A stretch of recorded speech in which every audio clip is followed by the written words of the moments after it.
The Jedi Order made a crippling mistake hundreds of years ago that would come again to impact their order and ultimately lead to its doom. Greetings, my friends, and welcome back to the archives. In Star Wars Legends, we are all very familiar with the 1,000 years of conflict between the Jedi and Sith, all beginning in the Second Great Schism of 7000 BBY. In many of our holocrons, we have detailed the escapades of the Jedi and Sith of old, as well as talked about the many crazy things the Sith have tried to do to rid themselves of the Jedi. These tales of great conflict occurred in the Old Republic era and have gone down as staple classics of lore from a galaxy far, far away. However, in the new canon, things are much different. Not only have barely of any of these classic legend stories of old remained in lore, but barely any information on the time prior to the High Republic era even exists yet. However, according to some sources, George Lucas included, the canon continuity of how the war between the Jedi and Sith went was far different than how legends painted it out to be, and there is one object that exists in Star Wars canon that actively represents this mysterious canon past, one that so far is yet to be explored.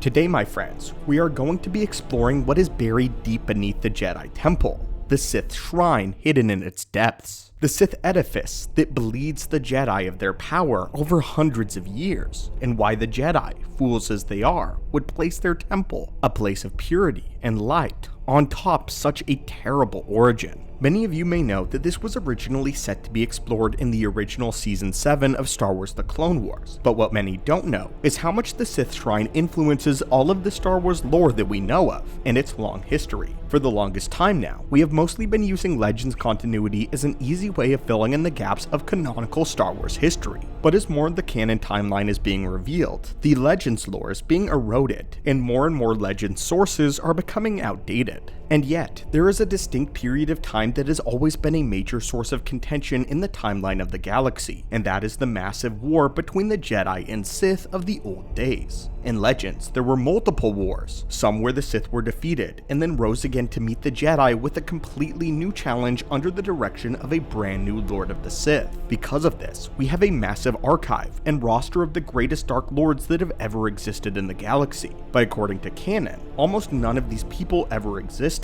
Rather, the Second Great Schism and the preceding 100-year darkness of Legends is simply referred to as just the 100-year darkness in canon. The details of this are vague, but it follows the similar outline of the story that we already know, with a Dark Jedi deciding to splinter off from the rest of the Order, causing a massive war that resulted in the banishment of the Dark Jedi, forcing them to flee to the world of Moraband, the canon version for the ancient name of Korriban. But this is where the similarities between canon and Legends begin to experience turbulence. The Sith do indeed return, but they do so many years later, around the time of 5000 BBY, to begin what is known in canon as the Great War. The war is basically all of the wars of Legends continuity wrapped into a single skirmish. Apparently in this, the Jedi actually failed, making it its first major departure from Legends continuity, where the Sith basically show up, lose, and then return again 100 years in the future. After the conclusion of the war, and the Sith took control of the Republic, they cast out all surviving Jedi, and the Jedi now had to suffer the same fate that the Sith did many thousands of years earlier, when they too were cast out of the sight of the Jedi. It was here that the Sith then became the effective rulers of the entire galaxy, setting up something very specific as a symbol of supremacy.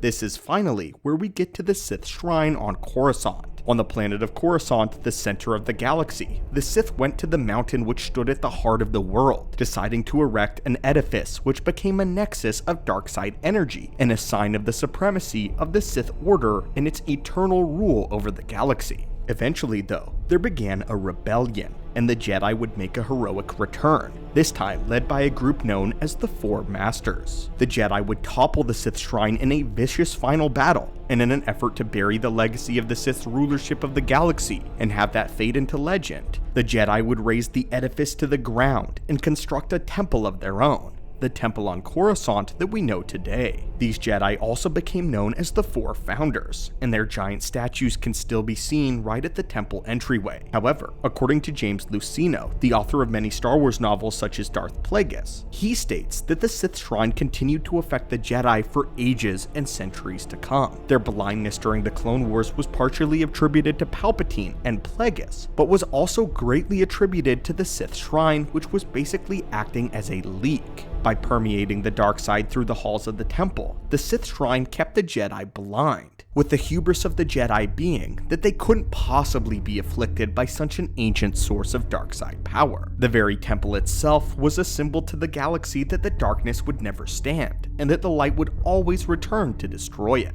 But it was also an indicator that those that knew the story of the shrine, that although the Jedi may try, the persistency and power of the Sith and the very dark side itself was eternal. And worse, it was waiting. For hundreds of years, it was revealed that the Jedi had attempted to purify the temple with bathing it in light side energies, attempting to rid it of all of its dark side signature. But the shrine never eroded whatsoever. Many times, the sages of the Jedi would descend to the secret passage to the shrine itself, entering the depths of the temple where they could visit the shrine in secret, continuing with rituals old and new to purify the latent darkness within. These same sages would also attempt to purify dark side artifacts nearby, with the shrine without a doubt the closest guarded and darkest secret of the entire temple. The passage to the shrine was hidden by a very specific meditation chamber that blended in with all the others. This is likely the Jedi Order's greatest secret, and yet still their greatest mistake. The whole idea was going to be explored by Ahsoka in the Clone Wars, who would lead a small expedition down to the depths where the shrine laid. Darth Sidious knew about the shrine as it was apparently one of the most closely guarded secrets of the Rule of Two, and a weapon that they planned to use against the Jedi at a crucial point.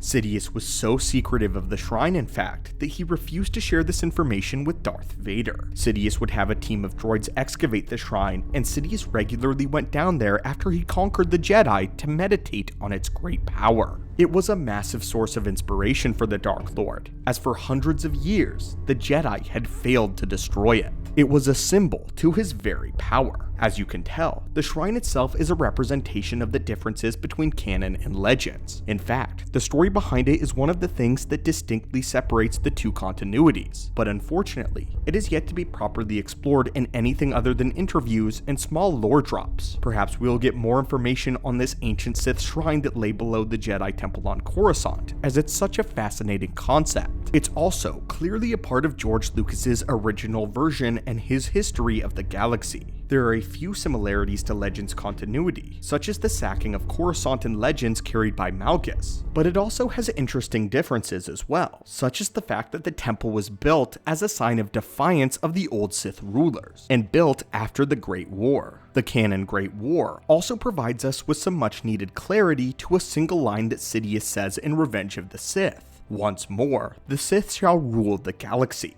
The line implies there was one point that the Sith ruled supreme, owned the galaxy itself. And this is an event that never actually occurs outright fully in Legends. Yes, Malgus toppled the Jedi Temple and forced them to retreat off of Coruscant and away from their seat of power. However, this did not result in the ownership of the galaxy and was followed by a Cold War and a ceasefire between the Sith and the Republic. The Sith may have held the upper hand in the war, but by no stretch did they rule the galaxy. There were many points in history, such as Malak's Sith Order and Nihilus's Empire, where the Sith were extremely close to winning, but they never outright ruled the galaxy in full. Perhaps this canon timeline of events explains this line by Sidious, and why the Rule of Two was so keen about ensuring that they regained power in the first place, that they were the rightful rulers of the galaxy. We hope that this is played on more in Star Wars canon, and potentially one day we could see a galaxy completely ruled by the Sith of old. Obviously, Legends characters such as Exar Kun, Ajunta Pal, Bane, Revan, Naga Sadow, and more hold extreme importance. Perhaps this new history of the galaxy could be intriguing as well, as there is still 5,000 years left mysterious and unaccounted for in all of the timeline. But of all the questions we've posed, what are your thoughts on this? What are your thoughts on this different depiction of how the war between the Sith and the Jedi concluded? Would you like to see them go to Legends continuity in the many conflicts with the Jedi and the Sith? Or are you interested in this new one originally proposed by George Lucas? Thank you all so much for visiting the channel today, my friends, and may the Force be with you.